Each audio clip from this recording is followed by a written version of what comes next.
লক্ষিন্দর বিয়ের মত আমি ভোলাতে পারলাম না।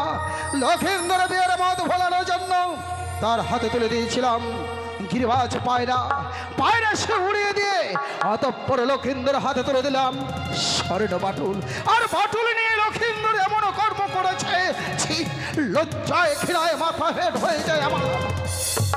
লক্ষিন্দর কি এত বড় হয়ে গেছে আমি ভাবতেও পারছি না।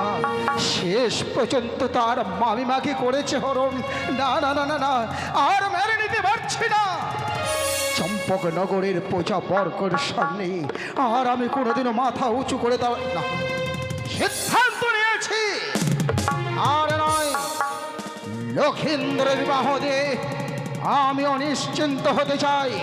ভাগ্যে যা হবার তা হবে। লক্ষিন্দরকে বিবাহ দিয়ে আমি নিশ্চিন্ত হতে চাই, যার জন্য লক্ষিন্দরকে সুরক্ষিত রাখার জন্য নির্মাণ করেছি সাঁওতালে হুদরে লোহবাসর ঘর, শুধুমাত্র দেব শিল্পী দিয়ে। তাই আর বিলম্ব না করে এই মুহূর্তে লক্ষিন্দরের সুপাত্রীর সন্ধানে আমি অগ্রসর হতে চাই। সেবাই, আরে সেবাই। বাবু যাচ্ছি, দাঁড়ান দাঁড়ান। এদিকে করবো না, ওদিকে দেখবো না, সেদিকে দেখবো। মাথায় খারাপ, মাথায় খারাপ, নষ্ট করে ফেলাচ্ছে মাথাটা আবার। আরে দেশদাইলি বড় বান, খাইলি রে মোর পাক্কা ধান, চৈতালিটা হইছে রে ভয় মা। একে তোমার বেটির জ্বালা ভগবানে দিছে একে পালা, জামাই খুঁজি হইলু রে হইরা। আরে দেশত আইলি বড় বান, খাইলি রে মোর পাক্কা ধান, চৈতালিটা হইছে রে ভয় মা। একে তোমার বেটির জ্বালা ভগবান দিছি একে পালা, জামাই ধুরি হইলু রে হইরা।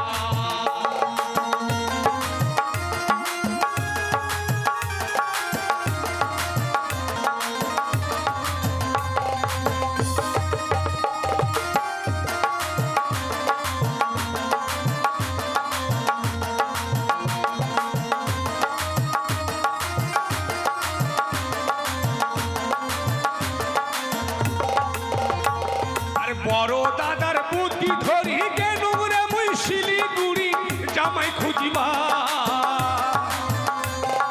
জামাইয়ে চালে সাইকেল ঘড়ি, পারো না আমার হুন্ডার গাড়ি, টাকা চাহে 10-12 হাজার।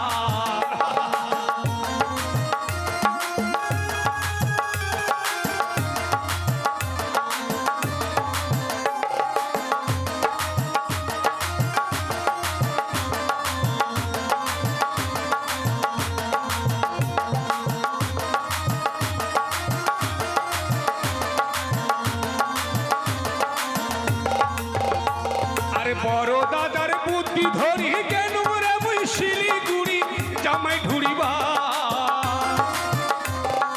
জামাইয়ে চাই সাইকেল ঘড়ি, পারো না আমার হুন্ডার গাড়ি, টাকা চাহে 10-12 হাজার।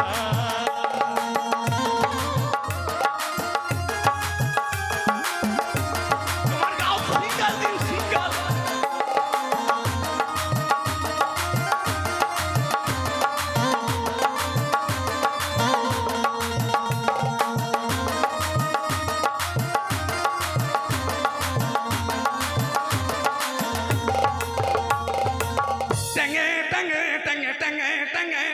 বাবু সেবাই, আমি ডেকেছি তোমাকে কোন সময়, তুমি এখন এলে মানে? আর বলি, আর রাস্তাঘাটে খুব ভিড়। তাই? হ্যাঁ। কিন্তু আমি কেন ডেকেছি জানো? আমি কি করে বলবো, আপনি না বললে? আমি তোমাকে ডেকেছি হ্যাঁ। এই মুহূর্তে তোমাকে এক নতুন জায়গায় নিয়ে যেতে চাই। এই মুহূর্তে মুহূর্তে আমাকে? মুহূর্তে নয় মূর্খ, মুহূর্তে। ও মুহূর্তে। তাই আমি চাই। বাবলু পোকা, বাবলু পোকা, বাবলু পোকা, বাবু। ও বাবু। সেবাই, আমি যেখানে নিয়ে যাব ভদ্রভাবে চলবে, ভদ্র কথা বলবে, কেউ যেন দেখে না বুঝতে পারে যে তুমি একটা গন্ড মূর্খ। বাবু, আগে আমি গন্ডার মূর্খ ছিলাম। গন্ডার মূর্খ, গন্ড মূর্খ। হ্যাঁ, কিন্তু বর্তমানে এই আরিয়ার লোক সবাই আমাকে চেনে যে আমি ভদ্র। আরিয়া নয়, এখন আমি ভালোভাবে চলতে পারি, ভালো কথা বলতে পারি। তাই নাকি? হ্যাঁ। আপনি তুই কোথায় যাবি রে? কি? ভদ্র ভাষা। আপনি তুই কোথায় যাবি রে? চুপ! তারপর ভদ্র ভাষা বলবো। যে কোনো একটা ধরতে হবে, হয় আপনি, তুমি, নয়তো তুই। ও তাই? হ্যাঁ, ওই তখন বলবে হ্যাঁ, মুই একা ওই পাড়া যাম রে। তাই নাকি? কিন্তু আমি তোমাকে নিয়ে যাব, লক্ষিন্দর বিবাহ দেব, লক্ষিন্দরের সুপাত্রী সন্ধানে অগ্রসর হব। বিয়ে দিবেন? হ্যাঁ, তাড়াতাড়ি বিয়ে দেন। কি কাণ্ড করেছে আমি ছিলাম জানি। একবার থ্যাতের ব্যাতের। আমি সবই জানি, সবই শুনেছি, যার জন্য সিদ্ধান্ত নিয়েছি এই মুহূর্তে আমরা অগ্রসর হতে চাই। কিন্তু সেবাই বলেন আমরা কোথায় যাচ্ছি বলো তো? বিয়ে করতে। আমরা বিয়ে করতে যাচ্ছি বলি আমার বিয়ের বয়স আছে। বাবরে বাবু, আপনার ডবল প্রমোশন করে দিতাম আমি। না, বিয়ে বাড়ি ঠিক করতে। হ্যাঁ, তাহলে আর দেরি না করে চলো এই মুহূর্তে আমরা অগ্রসর হই সে লক্ষিন্দ্রের সুপাত্রীর সন্ধানে। এসো। চলে, চলে। কেন এবার খারাপ হলেন? বলছিলাম কি, হ্যাঁ হ্যাঁ বহু দূরের পথ, হ্যাঁ হ্যাঁ, শুধু মুখে যাওয়াটি ভালো হবে? এটা তো আমি আগে বলতে চাইছিলাম। এক কাজ করেন বাবু, কি? এই বাড়ির বিহাইটাকে চুল 50 টাকা দেন। এই বাড়ির বিহাইটাকে 50 টাকা দেবো? হ্যাঁ। কিন্তু কেন? এক বোতল চুল আমরা খাতে চলে যাবো। চুপ! মূর্খ, তুমি মদ খাওয়ার কথা বলছো? কেন? মদ খেতে নেই। কি? মদ খেতে হয় না। আমাদের দেহে রয়েছে 6টা রেপু, তার মধ্যে একটা রেপুর নাম হচ্ছে মদ। ওই রেপুকে যে করতে পারবে জয়, মদ খাওয়া তার ঘরে বসে হয়। তাছাড়াও মদ যদি আমাদের মানব অঙ্গে এক ফোঁটা পড়ে 12 বছর সেই শরীরটা অপবিত্র হয়ে থাকে। হায় সেবেনাশ। সেবেনাশ মানে? হায় সর্বনাশ। সর্বনাশ। শোনেন বাবু, আপনি তাহলে জানেন না, কি জানি না? মাসি বলেন পিসি বলেন মায়ের মতো নয়। এই হ্যাঁ, মায়ের মতো মাসি পিসি হবে হয়। হ্যাঁ। না? আর ভালো মন্দ যতই খাও মদের মতো নয়। কি? ভালো মন্দের সঙ্গে মদের তুলনা? হ্যাঁ, আপনাকে যদি এখন এই বাড়ি থেকে 1.5 কিলো দুধ খাওয়ায়, আচ্ছা, 2 মাস পরে 1 ফোঁটা রক্ত হবে। আর এখন যদি 1 বোতল মদ খায়, নিজের বাপকে বলে তুই কে বেরে। এখন বাবু জানেন, দুধে হচ্ছে জল আর মদে দিচ্ছে বল। আসলে তোমার কথায় যুক্তি আছে, কিন্তু তবুও বলছি মদ খেতে হয় না। যেটা খেলে স্বাস্থ্যে ক্ষতিকর সেটা খেতে যাবো কেন? আমি মদ খাবার কথা বলছি না, আমি বলছিলাম এত দূরের পথ অতিক্রম করব, হ্যাঁ। শুধু মুখে না গিয়ে তোমার কণ্ঠে মিষ্টি করে একটা গান করো, গানের ছন্দে মনের আনন্দে পথ অতিক্রম করবো। মোর বুকটা গানের জন্য ফাটি যায়, এখানে ফাটি যায়। গেলো গান আমাকে করতে বললেন না বাবু। কেন? আমার মনটা খুব খারাপ। মনটা খারাপ? বিয়ে করেছিলাম, বিয়ে করেছিলে? হ্যাঁ, বউটাকে ছেড়ে দিয়ে এখন বিধবা হয়ে আছি আমি। এই! মেয়েদের স্বামী মারা গেলে মেয়েরা বিধবা হয়, আর বেটা ছেলে আড়িয়া হয়। বউ ছাড়া, বউ ও, ছাড়া। বউ ছাড়া। তো কেন মনটা খারাপ, কেন বউটাকে ছেড়ে আচ্ছা আমাকে আচ্ছা, বলছেন? শোনাও একটু শোনাও। আপনি কিন্তু এই গ্রামে কাউকে বলবেন না। হ্যাঁ হ্যাঁ। আমি একদিনে গেলাম শ্বশুর বাড়ি, আমি একদিনে গেলাম শ্বশুর বাড়ি। শাশুড়ি মা ঝাঁটা মেরেছে। হায় গো, মনটা বড় খারাপ হইয়াছে। হায় গো, মনটা বড় খারাপ হইয়াছে।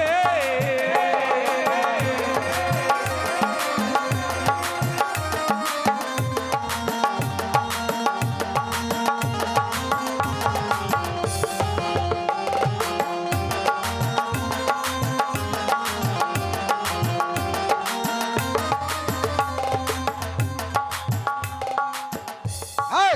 হ্যাঁ, হচ্ছেটা কি? ড্যান্স কেন? একটা গান আছে না, ও পাই ডালা মারি মারি মারি মারি হ্যান্ডেলে ধরি। এই গানের সঙ্গে ওই নাচটা দিচ্ছে নাকি? আচ্ছা, তো জানেন বাবু, বিয়ের পর শ্বশুর বাড়ি শখ করে বেড়াতে গেলাম আমি। সে তো যেতে হবেই। এবার গিয়ে দেখছি কি জানেন, মানে নতুন জামাই তো মিষ্টির ভার হাতে নিয়েছি। আমার শাশুড়ি কি করেছে, মানে শাশুড়, এত বড় একটা উঠোন ঝাড় দিচ্ছে আর কি, খৈলান ঝাড় দিচ্ছে। তো খুব ধুলা উঠছে, মাথায় একটা ঘোমটা দিয়েছে। আর আমি নতুন জামাই তো চুপ করে পিছন দিকে চলে গেছি, শরম লাগছে। এবার শাশুড়ি মনে করছে পিছনে মানে কালো কুত্তা চলে এসছে। কুত্তা মনে করে ঝাঁটা দিল মারি আমাকে একবার। তোমাকে? হ্যাঁ। আচ্ছা, মারার পর কি আর বলবো জানেন বাবু, ঘুরে দেখছে মা এটা তো কুত্তা নয় জামাই। তো মুখে দাঁত নাই, বয়স্ক শাশুড়ি তো। অগো বাবা তামায় তোমাকে লাগা থাকো। আমি না, আমার লাগিনি। তলো বাবা, তলো, ঘরে তোলো।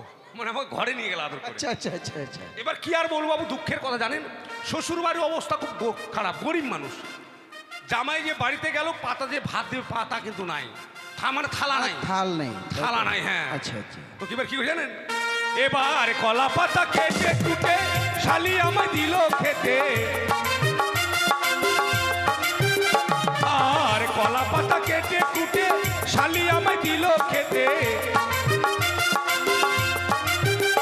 এবার শালির কোলে ছোট্ট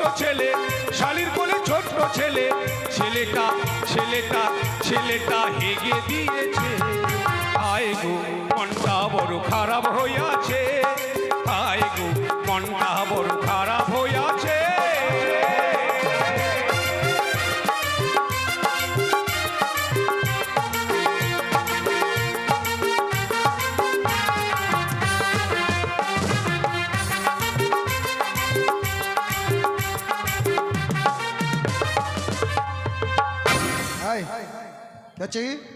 ও সুতা পেয়েছি আর বিড়ির মুখটাকে মারছি, বিড়ি বাঁধা ড্যান্স। তাই নাকি? জানেন বাবু কি আর বলবো, আমার শালি বাগান থেকে কলার পাতা কেটেছে, কাটার পর আমাকে ভাত খেতে দিচ্ছে।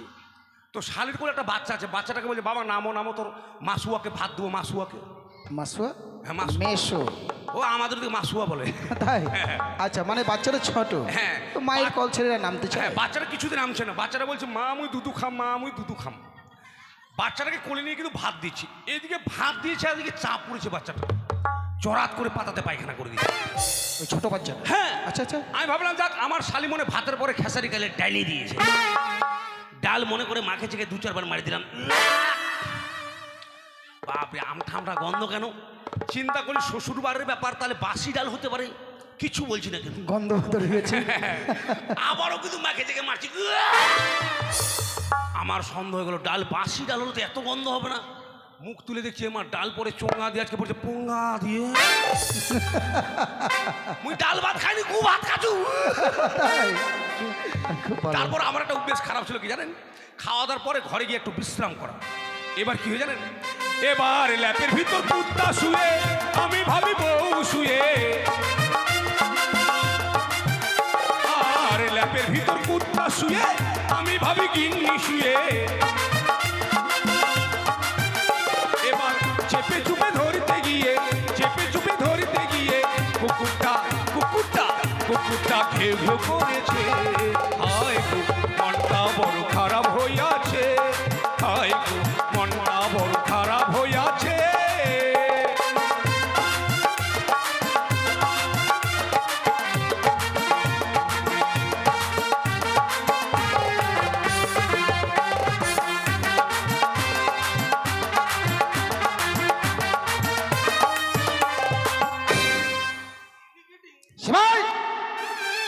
কি হচ্ছে নাকি? এটা আদিবাসীদের বাঁধানা ড্যান্স। ও, তুমি সেটাও শিখে ফেলেছো? হ্যাঁ, ওরা বলে ইনি মিনি টং টং টং টং তো, মানে ওটা তাল। তো জানেন বাবু, আপনাকে আগে বলি শ্বশুর বাড়ির অবস্থা খুব খারাপ, গরিব মানুষ, ঘর আছে, ঘরের দরজা আছে, জানলা আছে, জানলার পাল্লা নাই। তাই নাকি? আর মাঘ মাসে শীত, শ্বশুর বাড়িতে একটা কুকুর ছিল, কুকুর আবার মাজা ভাঙ্গা বেরাম। কেমন বেরাম জানেন অসুখটা? আয় লালু আয়, কুকুরটাকে যে কত ঠান্ডা লাগে, জানলাই দিলে ঢুকে গেছে। ও তাই নাকি? হ্যাঁ, আর আমি ভাবলাম যাক অনেকদিন পর শ্বশুর বাড়ি বেড়াতে এসে আমার বউ মনে শুয়ে আছে, যেমনই চাইপা ধরেছি, কুকুর বলে মামা হু পিসাই।